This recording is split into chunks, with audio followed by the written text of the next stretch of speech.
ఎవరైతే దేశ విదేశాల్లో చదువుల కోసం వెళ్తున్నారో, లేదా అక్కడ స్థిర నివాసం ఏర్పరచుకోవాలనుకుంటున్నారో, లేదా అక్కడ చదువుకొని ఉద్యోగం కోసం వెతుకుతున్నారో.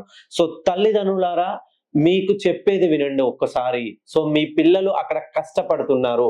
ఆ కష్టానికి తగ్గటువంటి ప్రతిఫలం లేదు.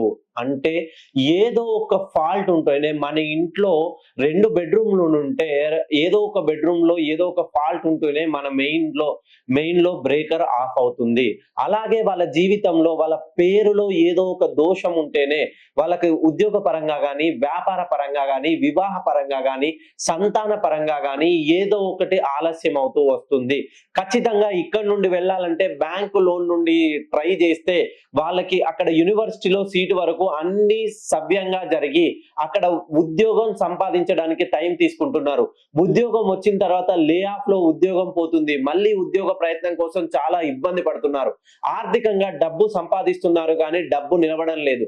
ఎప్పుడు భార్యాభర్తల మధ్య విభేదాలొస్తున్నాయి. మ్యారేజ్ సెట్ అవ్వడం లేదు. అంటే ఏదో ఒక లోపం ఉన్నట్టే. ఈ లోపాన్ని ఖచ్చితంగా మనం ఆ లోపం ఏంటో తెలుసుకొని దానికి సరియైన విధంగా మీ పేరులోని దోషాన్ని సవరిస్తే ఖచ్చితంగా మీకున్నటువంటి సమస్యలన్నీ పోయి మంచిగా మీరు అక్కడ స్థిరపడి ఉంటారు.